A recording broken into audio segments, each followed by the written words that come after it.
дар дуконҳои китобфурӯшии шаҳри душанбе китобҳои эмомалӣ раҳмон, президенти тоҷикистон ва асарҳои марбут ба кору шахсияти ӯ серхаридоранд. ба қавли китобфурӯшон, як соли ахир ба ҷуз моҳи август ва сентябр ки сокинон китобҳои дарсӣ мехаранд, муштариён бештар асарҳои эмомалӣ раҳмонро суроғ мекунанд.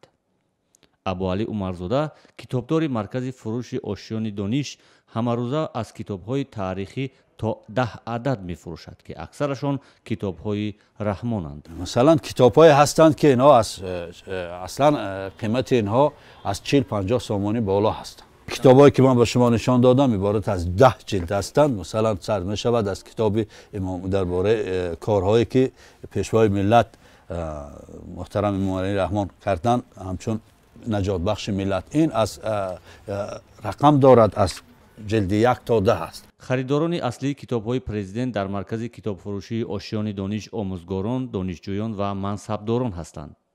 дар бисёре аз донишгоҳҳову макотиби кишвар гӯшаҳои китоби пешвои миллат таъсис шудааст ва эҳтимол донишҷӯёну омӯзгорон барои он гӯша китоб харидорӣ мекунанд. баъзе харидорон 10 ҷилди китобҳои раиси ҷумҳурии тоҷикистонро ба якбора мехаранд.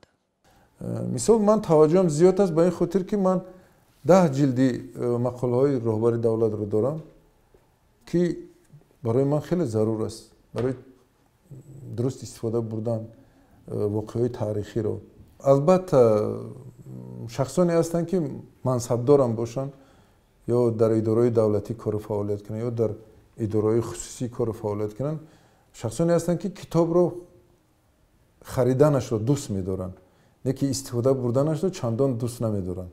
дар китобфурӯшиҳо китобҳои зиёде дар бораи шахсият ва фаъолияти раиси ҷумҳурии тоҷикистон эмомалӣ раҳмон бо забони англисӣ ҳам дар маъраз гузошта шудааст.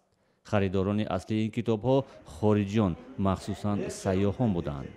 китобе ҳаст ки ҳам ҳамун воқеаҳоу бурду бохтҳои ҷумҳурии моро дар бар гирифтанд, ҳамун мушкилиҳои давраи истиқлолиятро дар бар гирифтанд.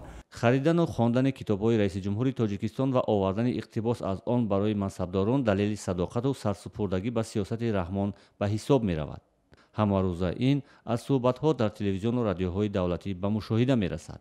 шояд миёни онҳо бошанд нафарони ангуштшуморе ки вақт пайдо кунанд ва ин китобҳоро варақ зананд, вале дар асл фикр мекунам ки бештар аз 80% онҳо мумкин ки танҳо ба хотири худнамоӣ, ба хотири пешорои меҳмонони дигар, нишон додани он ки онҳо ба асарҳои президент таваҷҷӯҳ доранд, мехонанд, раҳнамои кори худ қарор доданд, танҳо ба ҳамин хотир эҳтимол дорад ки ин асарҳоро дар ҷавонҳои худ ҷой кунанд. эмомалӣ раҳмон ки 23 сол боз шахсияти аввали тоҷикистон аст, зиёда аз 20 китоб дар бораи таърихи тоҷикон ва забони тоҷикӣ нашр кардааст.